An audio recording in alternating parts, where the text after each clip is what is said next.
Welcome home Pedias, ketemu lagi dengan Kanidia. Ya, Kanidia balik lagi akan membahas soal KSN Ekonomi untuk KSNK Ekonomi SMA tahun 2020 kemarin ya. Dan kali ini kita bakal bahas soal 21 sampai 29. Di tengah ada soal yang udah Kanidia bahasin, jadi udah Kanidia nggak lanjut lagi. Dan kalian kalau pengen nonton nanti sisa buka playlist di channelnya Kanidia udah ada kok pembahasan KSN.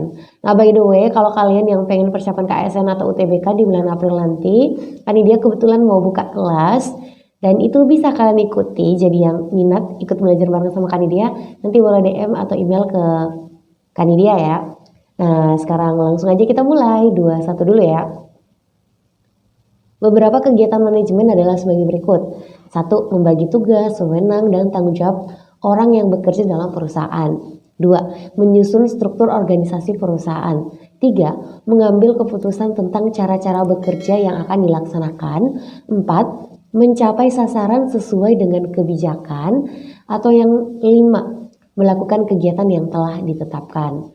Nah, pertanyaannya, berdasarkan kegiatan tersebut, yang merupakan fungsi manajemen pengorganisasian adalah nomor berapa? A. 123, B. 124, C. 134, D. 235, atau yang E. 245. Nah, jadi yang ditanya di soal kita itu sebenarnya simpel aja ya. Bagian fungsi manajemen lebih spesifik lagi ke pengorganisasian. Nah, jadi kalau kita ngomong tentang fungsi manajemen, kalian kalau nyari di internet, di buku-buku sebenarnya mungkin ada beberapa tokoh yang memberikan pendapat. Nah, cuma memang kalau di ekonomi yang istilahnya paling terkenal di manajemen ya, itu adalah teori dari Terry. Nah, Terry itu mengatakan bahwa fungsi manajemen itu terdiri atas 4 ya, consists of 4 things ya. The first one, biasanya orang bilangnya POAK ya, atau POAC. Ini adalah planning, ya, jadi P stand for planning, lalu O stand for organizing, A stand for actuating, dan last one itu adalah controlling. Ya, artinya planning itu perencanaan, organizing itu pengorganisasian, lalu actuating menggerakkan ya, bergerak, lalu controlling ya pengawasan. Nah, dari 4 fungsi manajemen ini, di soal itu kita ditanyain yang bagian organizing, pengorganisasian. Nah, yang mana sih Kak ciri utama dari keempat fungsi ini? Karena dia kasih yang versi simpelnya aja ya. Jadi kalau planning itu adalah step pertama ya, yang akan kita lalui. Dan namanya planning perencanaan, kalau kita mau bikin usaha pasti kita butuh rencana dong. Nah, kalau di sini tuh biasanya lebih fokus untuk menjawab pertanyaan-pertanyaan yang kayak misalnya kita dengar tuh 5W1H, apa sih usaha yang kita buka, nanti di mana dan seterusnya. Itu fokus ke situ. Nah, itu adalah bagian dari planning. Nah, kalau udah beres di perencanaan kita udah matang, sekarang kita harus menentukan orang-orang yang akan kita jadikan sebagai tenaga kita ya. Kita mau bikin usaha apa, nanti misalnya mau buka coffee shop, berarti nanti harus ada barista, harus ada waitress, harus ada kasir dan seterusnya. Nah, di situ bagian pengorganisasian. Jadi ini lebih kepada kayak apa ya? Kalian mungkin bilang kelengkapan organisasi lah ya. Namanya organisasi, kalau bikin struktur kita harus tahu kita butuh siapa aja, lalu kita harus tahu masing-masing orang itu nanti job desk-nya apa. Nah, di situ semua tuh organizing. Terus kalau udah beres orangnya, kita udah rekrut dan seterusnya, waktunya bergerak ya. Itulah yang kita sebut sebagai actuating, waktunya beraksi. Nah, setelah kita beraksi, nah tentu saja nanti di akhir, tentu saja kita harus melakukan evaluasi ya, pengawasan dan cari tahu apakah yang kita rencanakan di awal sudah berjalan atau tidak, dan kalau ada kendala apa aja. Nah, kayak gitu. Nah, di soal kita back ke soal ya, yang ditanya cuma organizing. Organizing itu lebih ke mencari orang-orangnya, terus menentukan nanti job desk kamu apa dan seterusnya. Nah, coba kalau nomor 1, membagi tugas, wewenang dan tanggung jawab orang yang bekerja, masuk organizing atau enggak? Ya, jawabannya pasti masuk organizing ya. Nah, so yang nggak ada satunya itu salah. Berarti yang DE mohon maaf ya, udah nggak bisa kita pakai lagi. Terus menyusun struktur organisasi, udah pasti benar. Jadi nggak ada 3 salah tuh, nggak ada 2 salah ya. Masih ada 3 dan 4, yang mana tuh yang benar? Mengambil keputusan tentang cara-cara kerja yang akan dilaksanakan atau mencapai sasaran. Nah, jawabannya kalau organizing itu tentang cara-cara bekerja. Jadi ini lebih ke bagian job desk kali ya. Kamu nanti tugasnya ini ya, dan seterusnya. Jadi di bagian A. Nah, kalau yang bagian 4 itu sendiri, mencapai sasaran itu tugas dari actuating ya. Kita mau bekerja, kita mencapai sasaran. Melaksanakan kegiatan juga masuk di actuating. Kayak gitu. Ya, semoga bisa dipahami ya soal nomor 21. Let's move to the number 22. Jadi yang ditanyain di soal nomor 2 ini adalah let's take a look to this data assuming first year as baseline year. Jadi ini ada barangnya ada dua, good Y and good X. Jadi ada dua barang X dan Y. Terus kita ada 2 tahun yang kita compare, tahun pertama dan tahun kedua. Masing-masing tahun ada data jumlah barang yang kita produksi dan harganya. Nah, yang ditanya according to the data, the real GDP in second year is. Ya, jadi yang ditanyain adalah berapa sih GDP real di tahun kedua. Ya, pertama-tama kita harus kenalan dulu dong dengan istilah-istilah GDP ya. Jadi di ekonomi GDP itu atau bahasa Indonesia adalah PDB ya, Produk Domestik Bruto. Sebenarnya itu bisa kita sajikan dalam 3 versi ya. Ada yang kita sebut kadang yang di soal ya, GDP real, lalu ada GDP nominal, lalu yang terakhir juga ada GDP deflator. Kalau GDP real itu kadang di buku-buku disebutnya harga konstan, kalau nominal itu harga berlaku ya, kayak gitu. Nah, karena kita punya 3 istilah yang berbeda, kita juga nanti akan menemukan 3 rumus berbeda dalam menentukan GDP. Kalau GDP real, kita mengali antara jumlah yang kita pengen cari sekarang ya. Kalau di sini kan tahun kedua, berarti GDP tahun kedua nanti kita pakainya. Lalu kita kali dengan harga tahun dasar. Tahun dasar. Kalau di sini karena pakai bahasa Inggris jadi istilahnya baseline year. Oke. Itu kalau kita pakai yang nominal. Real, sorry. Nah, kalau nominal sama jumlah yang diproduksi di tahun yang itu, berarti tahun kedua. Nah, tapi ini kita cari yang harga yang sekarang, PN. By the way, kadang harga tahun dasar itu diistilahkan di buku-buku adalah P0 ya, PO, gitu. Nah, kalau si deflator sendiri gimana Kak? Deflator itu membagi data GDP nominal kita, lalu kita bagi dengan GDP real, ya dikali dengan 100. Gitu. Ada yang pakai 100, ada yang pakai 100%. Ya, gak masalah. Nah, sekarang yang ditanya adalah real GDP in second year. Jadi kita pakai yang QN dikali PO. Nah, kita coba cari tahu dulu deh istilah-istilahnya masing-masing. Ini adalah first year, jadi ini adalah Q yang O, yang tahun pertama. Lalu yang kalau second berarti QN. Nah, while this one must be PO and this one must be PN. Macam tuh ya. Semoga bisa dipahami. Nah, di sini kita punya 2 barang, good X dan good Y. Berarti nanti kita harus mencari hasil kali untuk 2 barang itu. Nah, kita coba ke good X dulu. Good X itu QN-nya berapa ya? Ya, QN-nya adalah 1100. Nah, kita times, kita kali dengan PO-nya. PO-nya berapa tuh? 50.000 aja. Nah, terus kalau good Y sama QN-nya 400 ya. Kita kali dengan siapa nih? PO-nya cuma 30.000. 30.000. Nah, kita sisa selesaikan deh. 1100 kali 50.000 dapatnya berapa ya? Ya nanti kalau kalian jumlahin nanti dapatnya angkanya 55 juta. Terus kalau 400 dikali 30.000 dapatnya berapa? Nanti dapatnya 12 juta. Kayak gitu. Nah, terus kalau mencari GDP ya sisa dijumlahkan saja 55 dan 12 itu nanti dapatnya 67. Kalau barangnya ada 10 Kak ya 10 kali-kali dong kayak gitu. Ya, untungnya soalnya tidak mematikan ya cuma 2 barang aja jadi lebih simple. So, the best answer for number 22 adalah di part B. Ya, 67 million. Ya, semoga bisa dipahami ya. Next, move on to the next question. Berdasarkan data nilai GDP deflator tahun kedua. Nah, ini GDP deflator nih. Jadi udah ada rumusnya, alhamdulillah.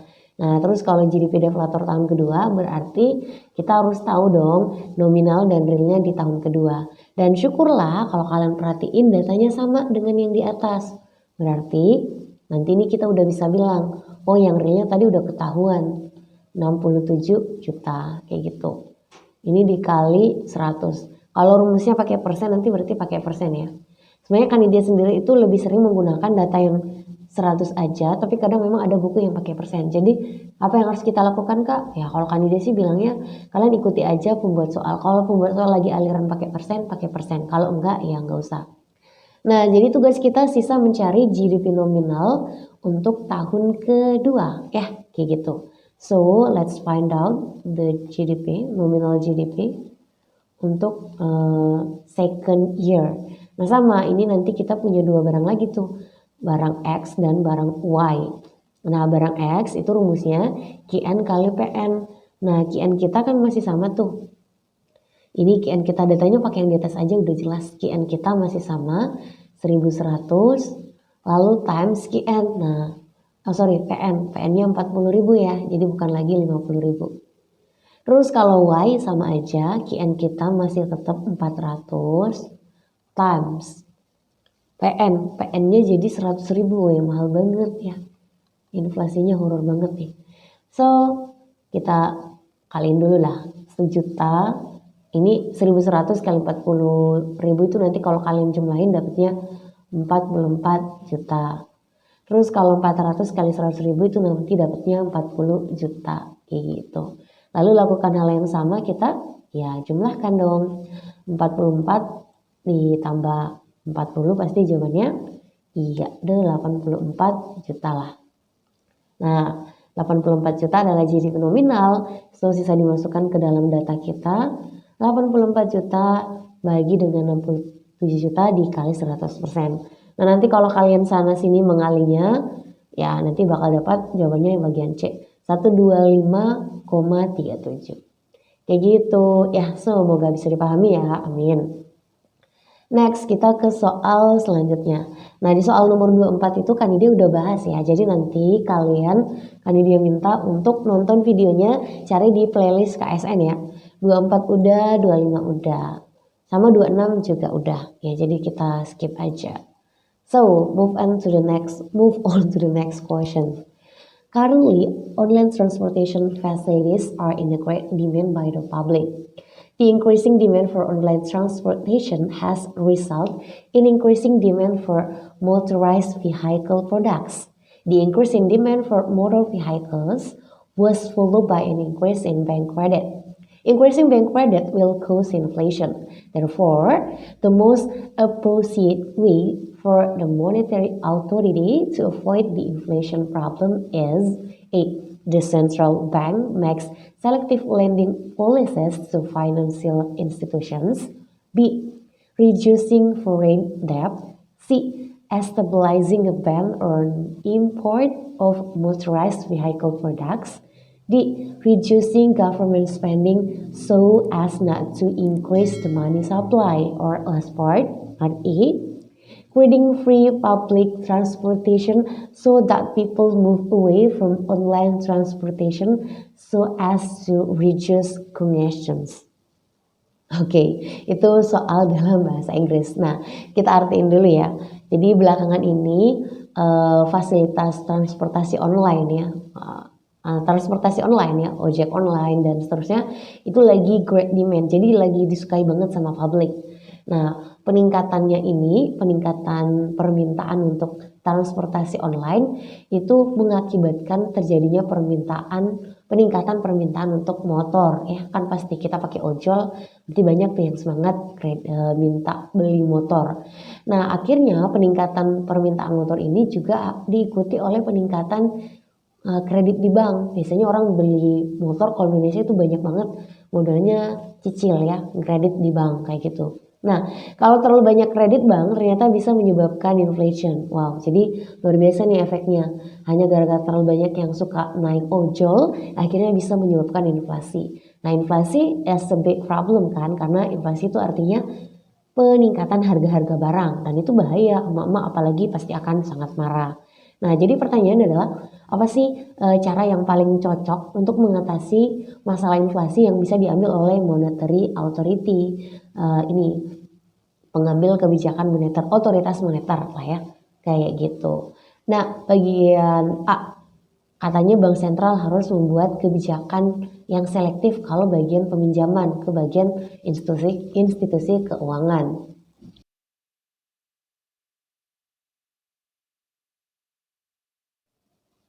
Terus, kalau yang B, reducing foreign debt, mengurangi utang luar negeri. Yang C, mempertahankan ban, itu kayak larangan untuk mengimpor motor. Terus yang D, mengurangi pengeluaran pemerintah supaya tidak terjadi peningkatan jumlah uang beredar. Atau yang E, menciptakan transportasi publik yang gratis sehingga orang nggak lagi naik ojol, pada akhirnya bisa mengurangi kemacetan ya. Nah, jadi yang harus kita perhatikan baik-baik ini ada masalah inflasi, dan karena ada inflasi, katanya otoritas moneter itu baiknya mengambil apa? Nah, kalau kita ngomong tentang masalah inflasi dan otoritas moneter, mungkin kalian udah biasa dengar ya. Kalau kebijakan moneter yang diambil untuk mengatasi inflasi ada beberapa, menjual surat-surat berharga atau menaikkan suku bunga atau menaikkan giro wajib minimum atau mempersulit kredit. Nah, jadi kita harus nyari tahu dong yang nyambung sama pertanyaan. Mungkin kalian bakal bilang, Kak, yang D itu kayaknya bisa deh supaya orang tidak lagi naik ojol, mending naik public transportation, angkutan umum yang gratis. Itu cocok juga tuh, bahkan bisa mengatasi kemacetan. Oke, ini bisa jadi solusi, tapi bukan itu yang diminta di soal. Yang diminta di soal itu adalah inflasi ini adalah kasus dan apa yang harus dilakukan oleh otoritas moneter. Dan bagian E itu has nothing to do with inflation. Nggak ada hubungannya sama inflasi. Jadi walaupun itu solusi yang baik, tapi nggak sesuai dengan apa yang diminta sama soal. So, kalau kalian perhatiin baik-baik, emang jawabannya yang bagian A ya, kredit selektif. Yang utang luar negeri itu bukan kebijakan moneter dan itu juga nggak ada jaminan bisa mengatasi inflasi. Melarang impor motor juga bukan kebijakan moneter. Terus yang D, spending itu fiskal ya, jadi bukan moneter. Jadi harus fokus pada apa yang ditanyakan di soal. Macam itu. Ya, semoga bisa dipahami. Next, nomor 28. Jadi di sini ada data. Terus kita katanya menggunakan indeks harga yang tidak tertimbang ya. Agregatif yang tidak tertimbang. Terus yang ditanya inflasi tahun 2018. Nah, kalau inflasi itu sebenarnya ya, kalau di ekonomi itu sebenarnya bisa pakai dua rumus. Ya. Tapi yang paling sering sih rumus yang pertama ya. Inflasi tahun N ya, berarti suatu tahun. Inflasi tahun N, tahun bersangkutan. Kita bisa dapat dengan cara mengurangi indeks harga di tahun N dengan indeks harga tahun sebelumnya. Jadi kalau misalnya kita lagi ngomong inflasi tahun 2021, kurangi aja inflasi 2021 dengan inflasi 2020. Dikurangi dengan tahun sebelumnya lagi, dikali dengan 100%, kayak gitu. Nah, tapi ada juga yang pakai yang simple aja, indeks harga tahun N dikurang 100%. 100% kayak gitu. Ya, kayak gitu ya. Nah, sekarang jadi di soal ini itu kita pakai apa? Saya kayak gini sih biasanya ya rumusnya. Nah, kayak gitu. Nah, jadi kita pakai rumus apa, Kak? Pertama-tama kita harus tahu dulu dong, ada nggak sih data indeks harga kita? Nah, ternyata kalau kalian lihat nggak ada indeks harga kita, yang ada harga. Apakah harga sama dengan indeks harga? Jawabannya beda dong. Indeks harga itu kombinasinya ya. Dia bahkan melihat ke kita pergerakan harga. Jadi indeks harga sendiri, kalau di ekonomi ya, indeks harga itu, kali dia alhamdulillah udah pernah buat videonya ya, nanti boleh dicek di bagian makro playlistnya. Indeks harga itu sendiri ada dua aliran nih teman-teman. Ada aliran yang tidak tertimbang. Nah, di soal kita yang itu tuh yang ditanyain tidak tertimbang, dan ada yang tertimbang. Nah, kalau yang tertimbang lebih sering sih digunakan. Kalau kalian pernah dengar indeks harga, mungkin kalian lebih sering pakai yang tertimbang. Tertimbang itu ada beberapa sih rumus-rumus yang sering kalian kita bisa gunakan. Ada yang kayak misalnya Las Vegas, atau Pace, atau Marshall, dan seterusnya. Pokoknya Kanidia alhamdulillah udah pernah buat video tentang cara menghitung indeks harga. Tapi kali ini tuh cuma yang ditanya yang tidak tertimbang. Dan kalau tidak tertimbang, rumusnya pakai delta PN per delta PO aja. Tadi PN dan PO itu sudah kita bahas, disinggung di depan, dan itu sama. PN itu harga tahun yang kita pengen cari dan PO itu harga sebelumnya. Kayak gitu. Nah sekarang karena yang dicari adalah inflasi 2018, berarti kita harus cari tahu indeks harga 2018 dulu tuh. Nah indeks harga 2018 itu didapatkan dari mana? Ya kita pakai PN per PO. Jadi kita jumlahkan semua harga yang 2018 ini adalah PO ya, PN ya. Terus 2007 pasti yang PO-nya. Nah kalian sisa jumlahkan aja. Nah kalau kalian jumlahkan nih ke bawah 15.000 sampai 7,5, nanti bakal dapat angka penjumlahannya itu adalah 51.500. Aduh tulisannya. Coba kita zoom sedikit. Nah kalau yang di 2017 itu angkanya 49.000. Ya. Nah kalau udah seperti itu kita udah bisa dapat indeks harga. Sebentar, astagfirullah. Jadi kita udah bisa dapat di sini kali ya. Indeks harga 2018 itu sama dengan 51.500. Oh iya, ini tadi lupa ya, sorry. Ini harus dikali 100 dong. 51.500 kita bagi dengan PO-nya 49.000, kita kali dengan 100 kayak gitu. Nah, nanti kalau kalian dapat cari angkanya nanti adalah 105,1. Nah indeks harga sendiri itu ada dua versi sih, ada yang rumusnya pakai persen dan ada yang enggak.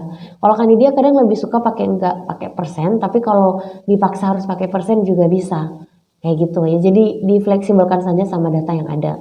Nah terus kalau 2007 bisa nggak sih Kak kita pakai 2007? Ya kalian sebenarnya Kanidia udah coba ya pakai 2007 bisa kita cari indeks harganya. Tapi kalau pakai rumus yang di atas ini yang 2008 kurang 2017 itu nanti jawabannya aneh, angkanya minus ya. Makanya Kanidia menganggap oh soal ini tuh nggak pakai rumus yang pertama, kita pakai rumus yang kedua yang lebih simpel. Jadi kayak gimana dong Kak? Nah asumsinya berarti tahun dasarnya itu kita nggak tahu, maka kita pakai 100 aja. Maka ini 105,1. Jadi kalau tadi kalian pakai aliran persen, jadi ini sisa kali persen dikurang 100. Kalau kalian dia kayak gini, kali persen. Ini 105,1 dikurang 100, dapatnya 5,1%. Ya, semoga bisa dipahami. Nah lalu ternyata jawabannya nggak ada di situ Kak. Ya emang di sini tidak ada jawabannya, tapi bisa kok kita tahu. Karena di akuntansi sih, ekonomi udah ada kok klasifikasi inflasi berdasarkan tingkat keparahannya. Yang hyper itu di ekonomi kita sepakati di atas 100%. Kalau yang ringan 0 sampai 10 aja. Yang sangat berat itu hyper juga. Yang berat itu yang sedang dulu 10 sampai 30. Kalau yang berat itu 30 sampai 100. Nah, karena data kita cuma punya 5,1 dikit banget, jadi dia masuk dalam kategori yang ringan-ringan aja. Kayak gitu. Ya, semoga bisa dipahami ya. Oke, kita ke soal 29 ya. Semoga soalnya nggak kepanjangan ya, videonya nggak kepanjangan. Langsung aja kan ini baca soalnya. Berdasarkan matriks di atas, kebijakan fiskal dan moneter yang dapat mengatasi inflasi. Ya, kalau moneter, kan dia sering banget ngomong, ingat aja ini nih, jual, kok beli sih? Jual, naik-naik sulit. Ya, pokoknya kalau kalian nggak tahu, kan dia udah pernah buatin videonya tentang ini banyak lah ya, nanti bisa dicari kebijakan moneter, menjual surat berharga, menaikkan suku bunga, menaikkan giro wajib minimum dan mempersulit kredit. Nah sekarang kita cari dulu deh. Terus kalau fiskal lah, sekalian deh fiskal. Kalau fiskal itu dua aja. Jadi pengeluaran kita harus kurangi, lalu penerimaan kita, aduh dikasih gede dikit kali ya. Nah boleh tuh. Nah kalau fiskal yang cocok untuk inflasi, penerimaan kita harus dinaikkan. Contoh penerimaan kita pajak kan. Nah udah kita cari deh yang mana jawaban yang paling benar untuk soal nomor 29 ini. Nah yang pertama, menetapkan kebijakan defisit pada APBN. Kalau defisit menurut kalian lebih banyak yang mana ya kira-kira? Apakah lebih banyak pengeluaran atau lebih banyak penerimaan? Ya, jawabannya kalau defisit, pengeluaran kita jauh lebih banyak. Nah kalau pengeluaran lebih banyak itu salah karena kita harus mengurangi pengeluaran ya. Jadi tidak boleh defisit, kita harus aliran surplus kalau mau mengatasi inflasi. So yang ada A1-nya sesat, ya kayak gitu.